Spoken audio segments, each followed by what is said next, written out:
नहीं लिखा, बल्कि दयानंद सरस्वती ने लिखा सत्यार्थ प्रकाश में कि हिंदू गाली है। इसका मतलब क्या है? ब्राह्मण जानते थे कि वो हिंदू नहीं है, इसलिए उन्होंने कहीं पर भी हिंदू नहीं लिखा। वो जानते थे कि सिंधु से हमारा कोई लेना देना नहीं है, वो यहाँ के मूल निवासियों का है, इसलिए वो अपने को हिंदू नहीं मानते थे। जैसे जौनपुर का आदमी जौनपुरिया लिखता है, प्रतापगढ़ का आदमी प्रतापगढ़ी लिखता है, तो वैसे ही सिंधु को हिंदू कह दिया गया। मतलब ये भी एक भौगोलिक शब्द था। अब प्रतापगढ़िया को अगर आप जौनपुरिया बोलोगे तो प्रतापगढ़िया कहेगा भैया हम प्रतापगढ़िया है, जौनपुरिया नहीं है। ऐसे मुगलों ने जब ब्राह्मणों को हिंदू कहा, ब्राह्मणों ने कहा हम सिंधु वाले नहीं है, हम हिंदू नहीं है भैया, हम तो बाहर से आए हैं, हम नहीं है, इसलिए वो नहीं मानते थे। लेकिन जब हम लोगों को वोट का अधिकार मिल गया तो ब्राह्मणों को लगा अब इनके बीच में घुस जाओ, और घुस कर कहा तुम भी हिंदू हम भी हिंदू, गर्व से कहो हम हिंदू। तो कब कब हिंदू होते हैं? 3 समय हिंदू होते हैं। चंदा लेने के लिए हिंदू, वोट देने के लिए हिंदू, और मुसलमान से लड़ने के लिए हिंदू। ब्राह्मण कब हिंदू बन जाता है, कब ब्राह्मण बन जाता है, पता ही नहीं चलता। चुनाव में हिंदू था और यूजीसी का जैसे ही कोटी बिल आया तैसे ही वो ब्राह्मण बन गया, और ब्राह्मण बन के कहने लगा कि ओबीसी को कैसे मिल गया इसमें।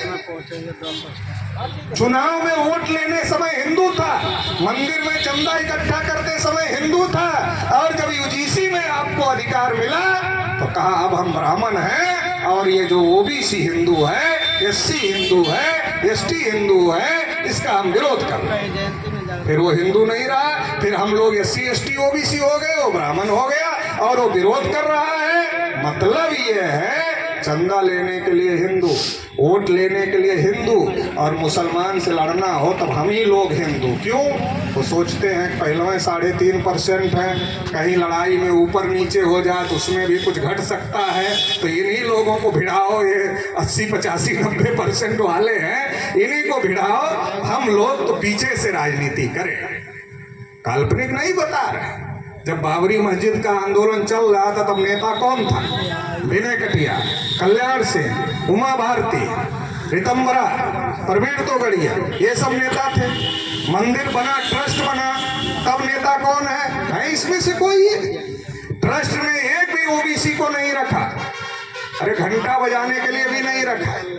हम लोग पहले कहते थे घंटा बजाने के लिए नहीं रखेंगे ये लोग, तो ओबीसी के लोग सोचते हैं ये लोग विरोधी है, विरोध करते रहते।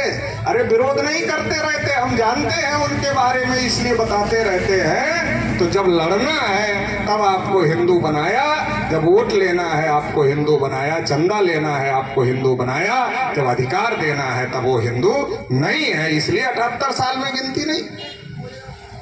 अब ये तो वो लोग जब हम लोगों के बीच में प्रचार करना शुरू किए तो शेड्यूल कास्ट का आदमी उनके पीछे जुड़ गया, शेड्यूल ट्राइब का आदमी उनके पीछे जुड़ गया, ओबीसी का आदमी उनके पीछे जुड़ गया, और जब ये जुड़ गया तो वो जो 3.5% थे, जो अपने वोट से गांव में सरपंच बनाने लायक नहीं थे, वो प्रधानमंत्री बनाने लायक हमारे सपोर्ट से, हमारे वोट से हो गए, और फिर हमारा ही अधिकार खत्म करने लायक वो लोग हो गए। ये समाज में करके इकट्ठा कर रहे थे।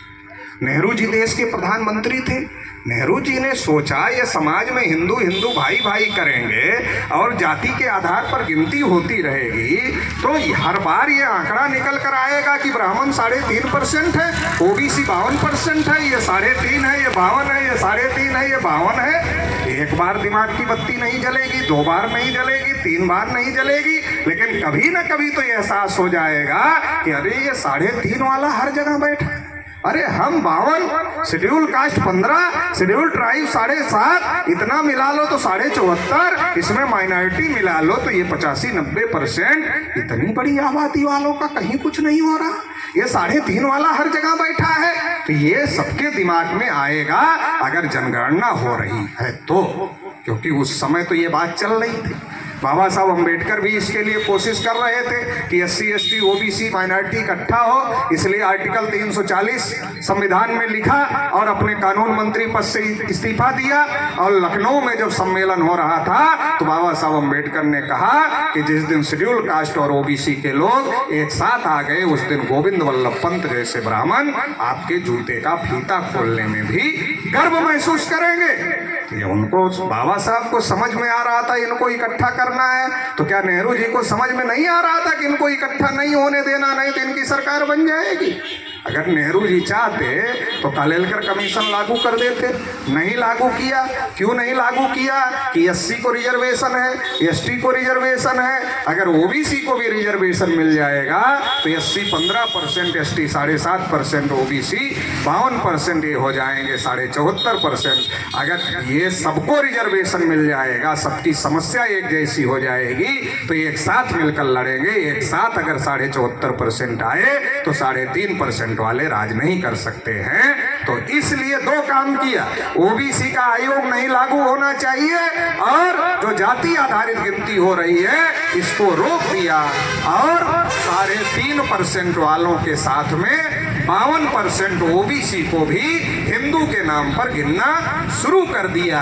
मतलब OBC का खाता नहीं खुला और हिंदू के नाम पर जो खाता खुला उसमें OBC को जमा कर दिया। अब SC का संगठन बने तो नेता कौन होगा? SC होगा। ST का संगठन बने तो नेता कौन होगा? ST होगा। OBC का संगठन बने तो नेता कौन होगा? OBC होगा। लेकिन अगर हिंदू का संगठन बने तो नेता कौन होगा? उसका ठेकेदार तो वही है, क्योंकि हमारा OBC का आदमी जैसे बदरिया नाचता है वैसे ही हमारा आदमी नाचता है। जन्म से लेकर मरने के बाद तक का कोई काम हमारा बिना इसके होता ही नहीं है, सारा काम उससे पूछ कर ही होता है। तो ये मानसिक गुलाम है हमारा आदमी। तो इसका नेता वो हो जाता है, फिर वो बहुसंख्यक हो जाता। फिर वो क्या कहता है? हम बहुसंख्यक समाज से। वो बहुसंख्यक नहीं है, वो मुसलमानों का 5 गुना अल्पसंख्यक है। जो अपने को बहुसंख्यक कह रहा है, मुसलमान 15% है, वो 3% है, 5 गुना अल्पसंख्यक है। लेकिन वो बहुसंख्यक इसलिए कह रहा है क्योंकि अलग से जनगणना नहीं हो रही और हम लोगों को मिलाकर जब जनगणना हो रही है तो हमको भी अपने में जोड़कर बहुसंख्यक बन रहा है। हमारा वोट अपने में जोड़कर सरकार बना रहा है और फिर 78 साल से गिनती तक होने नहीं दे रहा है, क्योंकि गिनती होगी तो कितनी संख्या है पता चले। तो अभी क्या हो रहा है? नेहरू जी ने रोक दिया, इंदिरा जी ने रोक दिया, नरसिम्हा राव ने रोक दिया, अटल जी ने भी रोक दिया। OBC के बड़े प्रिय नेता हैं अटल जी। वैसे अगर आप OBC को पूछ लो चौराहे पर कि देश का सबसे बढ़िया नेता कौन है, तो OBC क्या कहता है? अटल जी। क्यों कहता है? उसको थोड़े ही पता है कि क्यों बढ़िया है। सुना है, पंडितों ने बताया कि देश में सबसे बढ़िया नेता अटल जी हो, तो सुन लिया, वो भी बोलता है। ऐसे आदमी को पूछ लो पुरानी पेंशन चाहिए, कहता हाँ हाँ वो तो चाहिए। तो किसने बंद किया? ये तो पता ही नहीं किसने। अटल जी ने भी रोका। मनमोहन सिंह के समय में जब ये मामला हम लोगों ने खड़ा किया, 51,000 कार्यक्रम पूरे भारत में लिए, पार्लियामेंट बंद हुई। और जब पार्लियामेंट बंद हुई तब मनमोहन सिंह जी ने आश्वासन दिया करेंगे। बाद में प्रणब मुखर्जी ने धोखा कर दिया, सोशियो इकोनॉमिक सर्वे कर रिपोर्ट आज तक पब्लिश नहीं। और इस मूवमेंट को दबाने के लिए अन्ना हजारे बाबा रामदेव को सामने लाया गया। अन्ना हजारे ने कहा देश में भ्रष्टाचार बहुत बढ़ गया है, जन लोकपाल आना चाहिए। बाबा रामदेव ने कहा काला धन विदेशों में बहुत जमा है, वो वापस आना चाहिए। दोनों आंदोलन पे उतर गए। पूरे देश की टीवी अखबार घूम घूम कर उनको दिखाने लगे और जब उनको दिखाने लगे तो हमारे OBC का आदमी टीवी देखकर ही मन बनाता है। तो टीवी पर देखा अन्ना जी ईमानदार आदमी आ गए हैं, तो हमारा OBC का जो आदमी था वो मोटरसाइकिल जुलूस निकालता था। 2 आदमी उस पर बैठते थे, एक आदमी चलाता था, पीछे वाला आदमी तिरंगा झंडा बड़ा सा लेकर बैठता था और फिर नारा लगाता था, मैं भी अन्ना तू भी अन्ना, मैं भी अन्ना तू भी अन्ना। ये नारा लगाता था। तो उस समय हम लोग समझा रहे थे, चूंकि हम लोग जनगणना की लड़ाई लड़ रहे थे, तो हम लोग कह रहे थे कि भैया ये OBC की गिनती का मुद्दा दबाने के लिए अन्ना हजारे बाबा रामदेव को लाया गया है। क्योंकि अन्ना हजारे कह रहे थे कि जन लोकपाल नहीं आएगा तो हम ऊपर भले चले जाएंगे, रामलीला मैदान छोड़कर नहीं जाएंगे। और बाबा रामदेव कूद कर भागे लड़की का कपड़ा पहन। लालू जी ने कहा सारा योग सिखाया, ये कुदासन योग सिखाया ही नहीं, अपने लिए ही रखा था। तो ये इतना बड़ा जो सारा हंगामा किया गया और टीवी वाले घुमा घुमा के दिखा रहे, ये क्यों किया जा रहा था? ये गिनती का मामला जिसके लिए पार्लियामेंट 3 दिन बंद हो गई थी, इतना बड़ा मामला खड़ा हो गया था, इसको दबाना था और इसलिए खड़ा किया गया।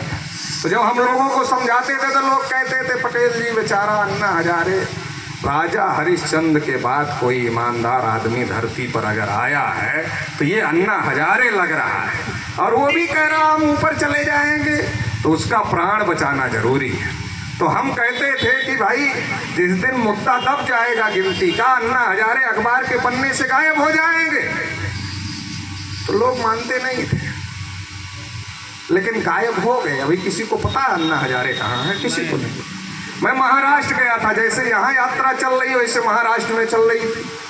तो महाराष्ट्र में मैंने पूछा, अरे अन्ना जी का कुछ पता नहीं, हमारे यूपी वाले खोज रहे हैं, बड़े भक्त हो गए थे उनके, जितना लड़ाई आप लोगों को नहीं पता होगी अन्ना की, उससे ज्यादा यूपी वालों को पता है कि अन्ना कौन कौन सी तीर मारे थे। तो लोगों ने कहा, अन्ना जी का एक दिन अखबार में बयान छपा था कि मेरा इस्तेमाल हो गया। तो हमने कहा अब पछताए का होत है, जब चिड़िया चुग गई खेत तब पछताने से क्या होता। अभी कुछ दिन पहले प्रशांत भूषण जो सुप्रीम कोर्ट के बड़े वकील हैं, उन्होंने बयान दिया और उन्होंने क्या कहा, मुझे पता ही नहीं था कि अन्ना आंदोलन की बैकबोन आरएसएस थी, ये मुझे पता ही नहीं था। बैकबोन मतलब रीढ़ की हड्डी, ये जो पीछे जिसपे आप शरीर खड़ी हो रही है, तो अन्ना आंदोलन की रीढ़ की हड्डी आरएसएस थी, ये कौन कह रहा है? सुप्रीम कोर्ट के बड़े वकील प्रशांत भूषण कह रहे हैं। और उन्हें तब समझ में नहीं आया, अब समझ में आया कि बैकबोन आरएसएस थी, तब वो भी शामिल हो गए। तो आरएसएस ने ये क्यों किया? आरएसएस ने एक तीर से 2 निशाना साधा। एक तो ओबीसी की गिनती का मामला दब गया, और दूसरा अन्ना आंदोलन की पीठ पर सवार होकर, क्योंकि कांग्रेस के ऊपर भ्रष्टाचार के बहुत बड़े बड़े आरोप थे, तो अन्ना आंदोलन की पीठ पर सवार होकर नरेंद्र मोदी को सत्ता में पहुंचा। क्या देखा आरएसएस ने? देखा ओबीसी का मुद्दा गर्म है तो नरेंद्र मोदी ओबीसी है, इसको आगे करो। भ्रष्टाचार का मुद्दा गर्म है, काला धन का मुद्दा गर्म है, तो मोदी को ईमानदार की छवि उसकी बनाओ।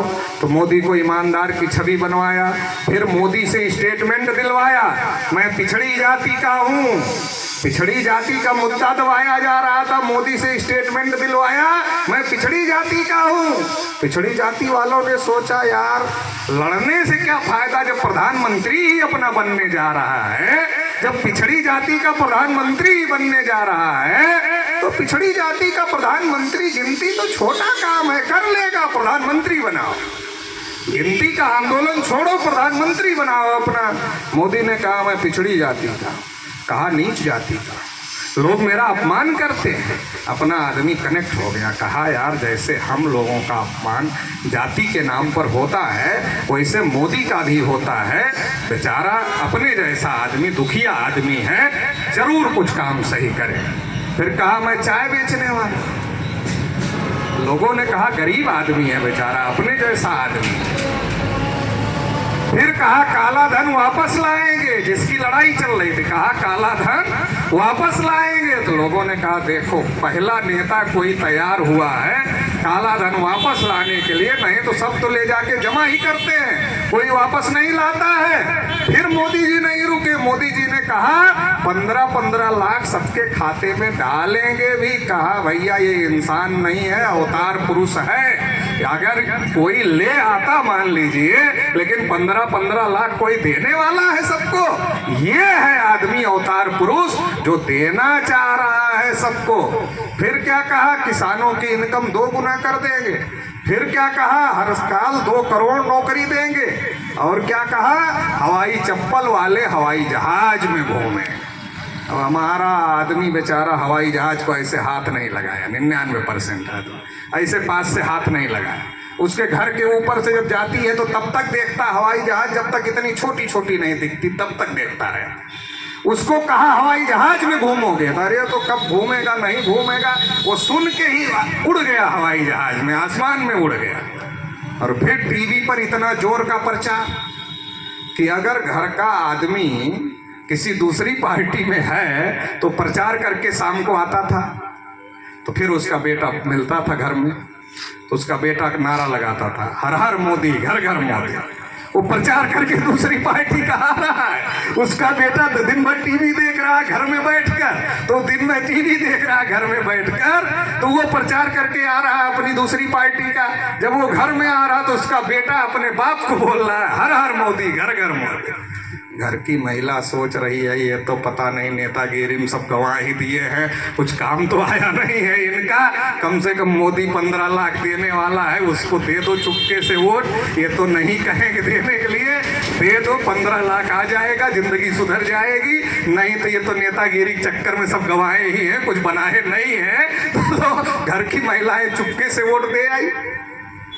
और इस सब का नतीजा ये रहा, मुझे बहुत लोग मिलते हैं, अब क्या कहते हैं, 14 में एक बार हम लोगों से भी पाप हो गया था। तो हमने कहा कौन सा पाप हो गया था? कहा वही वोट दे दिया था। उनका वोट तो हर बार देते हैं, नहीं नहीं मोदी को दे दिया था, वो पाप हो गया था। तो हमने कहा एक बार दे दिया तो दोबारा तो ले रहा है। अभी आप दे रहे हो, नहीं दे रहे हो, अभी तो वो ले रहा है। एक बार आपने दे दिया फिर वो ले रहा है। तो ये सारा इस प्रकार से वातावरण बनाकर नरेंद्र मोदी सत्ता में आए। और जब सत्ता में आए तो क्या कहा, पकौड़े तलो रोजगार है। किसानों की इनकम 2 गुना करने के बजाय 3 कानून ले आए, 750 किसान शहीद हो गए। MSP गारंटी दिया नहीं। आजकल कह रहे हैं रील बनाओ, यही रोजगार है। OBC की गिनती करने के लिए तैयार नहीं है कैबिनेट में पास होने के बावजूद भी। और हवाई चप्पल वाले जो हवाई जहाज में चलने की सोच रहे थे, तो हवाई चप्पल वालों को जब मैं देखता हूँ गांव में जाकर, तो उनका चप्पल देखता हूँ जो हवाई चप्पल, तो उसमें टाका लगा रहता है। किसी किसी में 1 टाका लगा, किसी में 2 टाका लगा, किसी किसी टाके पर टाका, टाके पर टाका, कई टाका लगा। मतलब लोग हवाई चप्पल भी पहनने लायक नहीं रहे गए। और जो हवाई जहाज से चलते थे वो पार्लियामेंट में बोल रहे हैं बहुत महंगा हो गया, सस्ता करो। एयरपोर्ट पर खाना बहुत महंगा हो गया, नाश्ता बहुत महंगा हो गया, पानी बहुत महंगा हो गया, हवाई जहाज का किराया बहुत महंगा हो गया, सस्ता करो। मतलब जो कहा था सबका उलट किया। काला धन लाया नहीं, जो यहाँ का था वो अडानी अंबानी को लगातार कसम खा लिया है, जब तक सब कुछ अडानी को नहीं दे देंगे तब तक शांति नहीं मिलेगी। सबको दे देंगे तभी शांति मिलेगी। तो देने का कितना देना है, जिसके घर वर में जितना था सब निकाल लिया नोटबंदी करके। महिलाएं रखती थी घर में पुराने बक्से में, आटे के कनस्टर में, चावल के कनस्टर में। जब नोटबंदी हुई तो सब बाहर आ गए, सब निकल गए। आप मूर्ख से मूर्ख आदमी खोजो और उसके हाथ में कुल्हाड़ी दो और कहो मार लो अपने पैर पर, मारेगा? कहेगा मूर्ख आप समझते हो, समझो, हमको ना ही कोई दिक्कत है, लेकिन हम अपना पैर अपने हाथ से थोड़ी काटेंगे, इतना मूर्ख थोड़ी है। नरेंद्र मोदी जी तीसरी बार सत्ता में आ गए। जानवर की गिनती हो रही, OBC की नहीं। अभी इस बार जब पुलवामा का लड़ाई चल रहा था हमले के बारे में, तो अचानक मोदी के दोस्त ने सीज फायर कर दिया, ऐलान कर दिया वहां से कि सीज फायर हमने करवा दिया अमेरिका से। मोदी के दोस्त को नहीं जानते क्या आप लोग? मोदी के दोस्त को नहीं जानते? मोदी का दोस्त ट्रंप है, जिगरी वाला, जिसके लिए यहाँ से यह गिरौन करवाया था जिताने के लिए। तो ट्रंप ने वहां से ट्वीट किया कि हमने मोदी के ऊपर दबाव डाला और भारत पाकिस्तान की जो लड़ाई थी उसको रुकवा दिया। भारत के लोगों ने कहा अरे यार ये रुकवा दिया तो तुमको बोलना चाहिए था यहाँ के आदमी को, भारत के प्रधानमंत्री को, रक्षा मंत्री को, विदेश मंत्री को बोलना चाहिए था। ये ट्रंप कौन होता है धमकी देकर रुकवाने वाला भाई? अच्छा, जब पाकिस्तान में लड़ने का मौका दे ही दिया था तो कम से कम जितना पाकिस्तान ने कश्मीर का हिस्सा कब्जा किया है उसको छुड़वा लेते। ये मौका था छुड़वाने का। जितना पहले कब्जा किया है, जिसको पीओके कहते हैं, पाकिस्तान अधिकृत कश्मीर जो है, तो उसको कम से कम छुड़वा लेते। ये मौका था। तो सरकार फंसी हुई थी। उसी समय खबर आई, सरकार जाति आधारित जनगणना कैबिनेट में पास कर दिया है। कोई मुद्दा नहीं चल रहा, कोई मुद्दा नहीं चल रहा था जाति जनगणना का। कुछ लोग कहे करेगी, कुछ लोग कहे नहीं करेगी। मामला वो वाला तब गया जो वो दबाना चाह रहे। अभी जनगणना का नोटिफिकेशन आया। अब जनगणना की नोटिफिकेशन में सब कुछ पूछा जा रहा है। आपके घर की फर्श किस चीज की है, आपके घर के दीवार किस चीज की है, आपके घर का छत किस चीज का है, आपके घर में रेडियो है कि नहीं है, टेलीविजन है कि नहीं है, साइकिल है कि नहीं है, मोटरसाइकिल है कि नहीं है, कार है कि नहीं है, आप खाना चूल्हे से बनाते हो, स्टोव से बनाते हो, गैस सिलेंडर से बनाते हो, किस चीज से बनाते हो, पानी आप कौन सा पीते हो, ऐसी बहुत सारी चीज पूछी जा रही है। मकान में कितने लोग रहते हैं, मकान कितना बड़ा है, ये सब पूछा जा रहा है। बस एक चीज नहीं पूछा जा रहा। क्या नहीं पूछा जा रहा है? उसमें एक कॉलम है, क्या परिवार का मुखिया एससी है, एसटी है या अन्य है। क्या कॉलम है? अन्य। परिवार का मुखिया क्या एससी है, क्या एसटी है या अन्य है? तो ओबीसी का कहाँ है? अच्छा, अब ओबीसी का नहीं है तो कैसे पता चलेगा कितने ओबीसी कच्चे मकान में रहते, कितने ओबीसी पक्के मकान में रहते, कितने ओबीसी के पास मकान नहीं? कैसे पता चलेगा? कितने ओबीसी के पास साइकिल नहीं है, मोटरसाइकिल नहीं है, कार नहीं है? कैसे पता चलेगा? कितने ओबीसी के पास टेलीफोन नहीं है, कितने ओबीसी के पास पीने का शुद्ध पानी नहीं है, कितने ओबीसी के गैस सिलेंडर से खाना नहीं बनाते, उनकी आर्थिक स्थिति इतना खराब है? कैसे पता चलेगा? और अगर ये नहीं पता चलेगा तो सरकार हमारा विकास की योजना कैसे बनाएगी? मान लो मोदी जी ईमानदारी से विकास करना चाहते हो, इसे अभी तक सोचा नहीं है, लेकिन मान लो सोचा नहीं है अभी तक। सोचा होता तो पैसा देता। बिना पैसे के तो विकास होता नहीं है। 3 बार सरकार बन गई, हर साल बजट पेश होता है। बजट में ओबीसी के विकास के लिए कितना मिलता पता है आप लोगों को? 0। छोटा वाला नहीं, बड़ा वाला 0 मिलता है, बड़ा वाला 0 मिलता है। मतलब सरकार आपका विकास नहीं करना चाहती। लेकिन अगर करना भी चाहे तो जब पता ही नहीं क्या करना है तो कैसे करेगी? जब डेटा जाएगा कि ओबीसी की क्या स्थिति है तभी तो ओबीसी के विकास की योजना बनेगी। तो इसका मतलब ओबीसी के साथ धोखाधड़ी हो। कल पार्लियामेंट में अमित शाह ने कहा जाति जनगणना कर रहे हैं। अब आपके घर में परगड़क आएगा तो उसको पूछना कहाँ है जाति का काम। आएगा आपके घर में, आएगा पूछने के लिए आएगा तो पूछना जाति का कॉलम कहाँ है। नहीं है तो अमित शाह ने कहा है कि जाति आधारित कर रहे हैं तो कॉलम बढ़वा के लाओ। अमित शाह ने कहा ना पार्लियामेंट में, कल कहा, पहले कैबिनेट में पास किया, कल भी कहा। तो कॉलम बढ़वा के लाओ। जब सरकार कह रही है करेंगे तो तुम जनगणना करने वाले फर्जी लेकर आए हो क्या? अरे सरकार कह रही करेंगे, सरकार ने कैबिनेट में पास किया, अभी अमित शाह ने कहा जाति जनगणना कर रहे हैं, हम कर रहे हैं तो उसमें कॉलम नहीं है। और अगर बिना कॉलम के कोई परगड़क आता है तो उसको कहो कि सरकार कही है करने के लिए, तुम फर्जी पर पत्र लेके आए हो क्या? लाओ सरकार वाला सही वाला लेके आओ, जिसमें जाति का कॉलम ओबीसी का कॉलम है वो सही वाला लेकर के आओ। फिर आपको पता चले कि आपके साथ में धोखाधड़ी हो रही है। तो ये सारी जो धोखाधड़ी हो रही है, चाहे जाति जनगणना को लेकर हो रही, चाहे यूजीसी को लेकर हो रही। यूजीसी में क्या है, 10 आदमी है, कमेटी में 10 आदमी हो, उसमें एससी एसटी ओबीसी होना जरूरी है। मतलब एक एससी एक एसटी एक ओबीसी, मतलब कितने हो गए टोटल? 3 हो गए। तो 7 कौन रहेंगे? वही लोग रहेंगे। तो न्याय कैसे होगा? 7 जिसके दूसरे रहेंगे तो न्याय कैसे होगा? मतलब न्याय नहीं होगा। मतलब कमजोर बिल लाया, कमजोर कानून लाया, नियम लाया और कमजोर पर भी हंगामा मचवा दिया।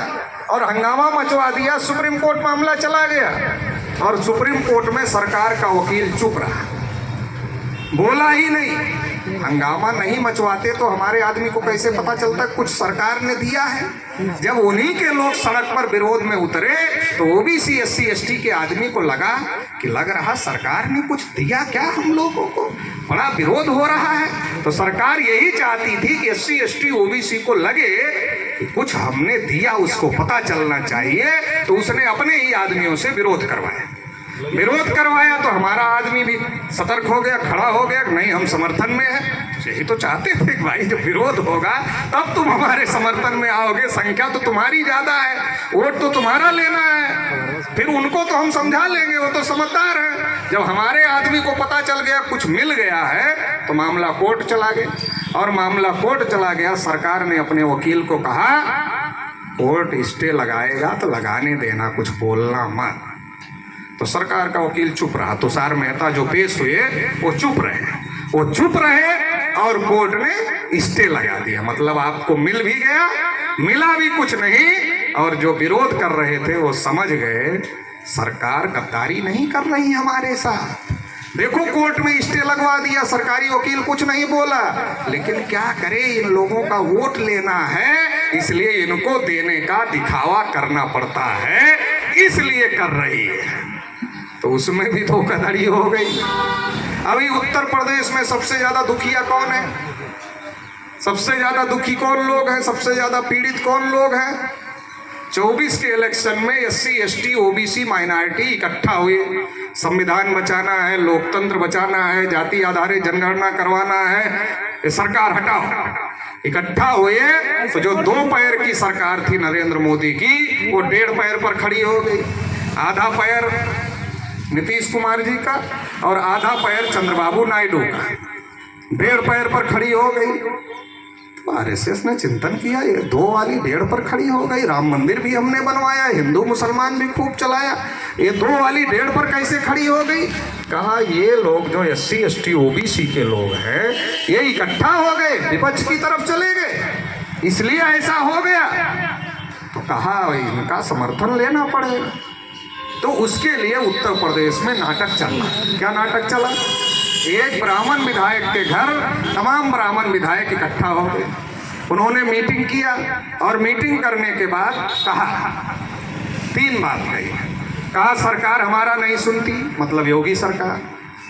फिर कहा संगठन भी हमारा नहीं सुनता, मतलब भाजपा संगठन नहीं सुनता। फिर कहा संघ भी हमारा नहीं सुनता, मतलब आरएसएस भी हमारा नहीं सुनता। जब इतना कहा तो जो अभी केंद्रीय मंत्री से प्रदेश अध्यक्ष बन गए चौधरी जी, उनसे फिर उनका विरोध करवाया कि इस प्रकार की मीटिंग नहीं कर सकते।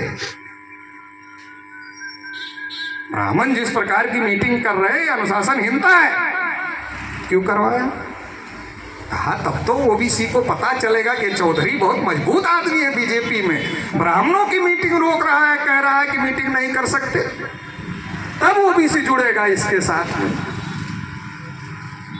और जब ब्राह्मण दुखिया दिखेगा तो विपक्ष वाले इधर वाला शुरू करेंगे। तो फिर क्या हुआ? फिर शिवपाल जी ने कहा अरे ब्राह्मणों को बीजेपी में सम्मान नहीं है तो हमारे पास आ जाए, हम सम्मान देंगे।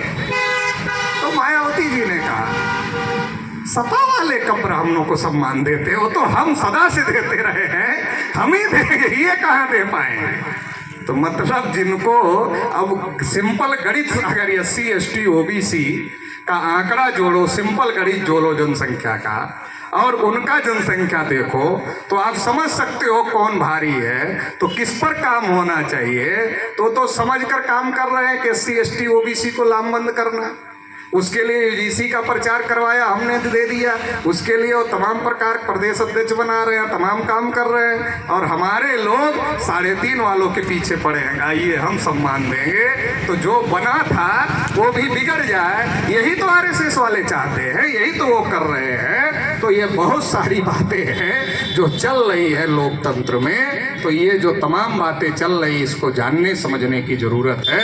और आखिरी बात कहकर अपनी बात समाप्त करता हूं, चूंकि समय ज़्यादा हो रहा है। आखिरी बात यह है कि ये जो सब कुछ चल रहा है इसका कारण ये है कि ये अंग्रेजों वाली बीमारी नहीं है, ये ब्राह्मणवादी व्यवस्था वाली बीमारी है।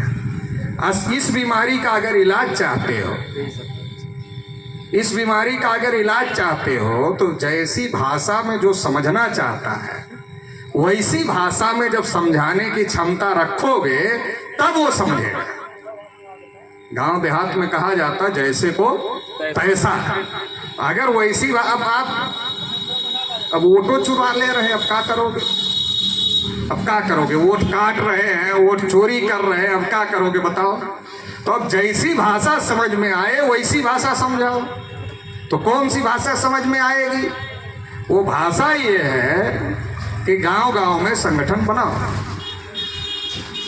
अगर मान लीजिए मऊ जनपद में 1500 ग्राम पंचायत होगी, 2000 गांव होंगे, 2000 गांवों में संगठन अगर बनाते हैं, एक गांव से 10 आदमी निकालते हैं तो 2000 गांव से कितने आदमी निकलेंगे?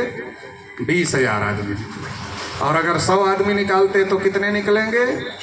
2 लाख आदमी निकलेंगे।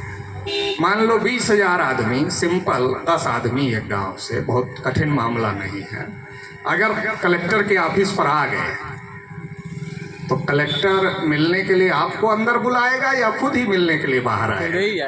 कलेक्टर खुद ही बाहर आएगा कि भाई साहब आप लोगों में से नेता कौन है, थोड़ा बताओ, उससे बात करनी। तो बताएंगे भारती जी नेता है। तो भारती जी से कहेगा भारती जी क्या समस्या? कहेंगे ये समस्या। आप जाइए सबको बोलिए जाने के लिए, ये हम मान लिए हो जाएगा काम। अगर एक जिले में ऐसा करते हो तो कलेक्टर हाथ जोड़ कर आएगा। अगर ऑल इंडिया के 6 लाख गांव से निकालकर हर जिले में ऐसा करते हो तब क्या होगा? प्रधानमंत्री हाथ जोड़कर खड़ा होगा, बोलेगा हमारी सरकार आपको नहीं पसंद है, नहीं पसंद है, हम छोड़ देते हैं, आप अंतरिम सरकार बना लो, फिर चुनाव करवा लेना और आप लोग ही सरकार चलाना। काल्पनिक थोड़ी कह रहा है। नेपाल में आंदोलन हुआ तो प्रधानमंत्री भाग रहा था, उसको लोग पकड़ रहे थे, वो भाग रहा था, उसको लोग पकड़ रहे थे। और जब आंदोलन हुआ तो अंतरिम गवर्नमेंट बनाया, अंतरिम गवर्नमेंट के बाद चुनाव हुआ तो जो लोग आंदोलन कर रहे थे, जिनके नेतृत्व में आंदोलन हो रहा था, उन्हीं लोगों की सरकार बन गई। बांग्लादेश में ऐसे ही हुआ, श्रीलंका में ऐसे ही हुआ, तो आपके पड़ोसी तमाम मुल्कों में तो ऐसा हो गया है। भारत का नंबर है और यही भाषा इनको समझ में आएगी, बाकी दूसरी भाषा इनको समझ में आने वाली नहीं है। तो इसकी तैयारी करना होगा। लेकिन कुछ लोगों को लगता है बहुत कठिन काम है। तो राजपाट कभी आसानी से मिला है नहीं। अरे भैया पहले तो तीर तलवार चलती थी, कितनी महिलाएं विधवा हो जाती थी, कितने सेनापति मार दिए जाते थे, राजा मार दिए जाते थे, सब कुछ होता था। अब तो कम से कम वो नहीं करना है। अब तो आपको केवल सुभाष चंद्र बोस ने कहा कि तुम मुझे खून दो मैं तुझे आज़ादी दूंगा। हम तो खून की बात ही नहीं करते। पहले ही लोग कमाते हैं, खून की बात कर देंगे डर के मारे और चले जाएंगे, तो खून की बात ही नहीं करते। हम तो कहते खाली पसीना बहाओ। और पसीना किस लिए बहाओ? गाँव में संगठन बनाने के लिए पसीना बहाओ। अगर गाँव-गाँव में संगठन बनाने का काम करते हैं तो दुनिया में सबसे बड़ी ताकत जनता की ताकत होती है। जब लोकतंत्र नहीं था तब भी राजशाही को पलटने का काम, जब जन विद्रोह होता था तो राजशाही पलट जाती थी। अब तो लोकतंत्र है, अगर लोकतंत्र में जन विद्रोह होता है तो बड़े से बड़े तानाशाह को झुकना पड़ता है। तो उसकी तैयारी हम लोगों को गांव-गांव में करनी पड़ेगी, तब जाकर के ये इंसाफ हम लोग कायम कर सकते हैं। इंसाफ क्या है? सबकी गिनती करो, जिसकी जितनी संख्या भारी उसकी उतनी हिस्सेदारी, तब इंसाफ है। तो ये इंसाफ ये लोग नहीं करेंगे। अरे जिसके दिमाग में भरा, मुंह से पैदा हुए इसलिए पड़े हैं, मतलब कितनी अवैज्ञानिक बात है, कितनी जाहिलता वाली, कितनी गलत बात है। इस गलत बात जिनके दिमाग में भरी है वो इंसाफ कैसे कर सकते हैं? इंसान बराबर है, जो मानता है वही इंसाफ कर सकता है। तो इसके लिए हम लोगों को लड़ाई लड़ना है और हम लोगों को मौका मिलेगा तो उनके साथ भी इंसाफ करेंगे। 3.5 को 2.25 नहीं होने देंगे, उसको 3.5 देंगे। अभी हम बोलते हैं, कुछ लोग कहते हैं ब्राह्मणों के खिलाफ बोल रहे हैं। अरे हमने कहा भाई 3.5 गिनती में है, 3.5 का 2.25 बोले तब खिलाफ बोल रहे हैं। अगर पूरा का पूरा 3.5 बता रहे हैं तब कहाँ खिलाफ बोल रहे हैं? तब तो खिलाफ बोल नहीं रहे। तो खिलाफ नहीं बोल रहे हैं, अपने हक अधिकार की बात बोल रहे हैं, अपना हक अधिकार लेने की बात बोल रहे हैं। तो इसके लिए आप लोग कोशिश करेंगे। इस आशा उम्मीद के साथ आप लोगों ने मुझे सुना, इसके लिए आभार, धन्यवाद। जय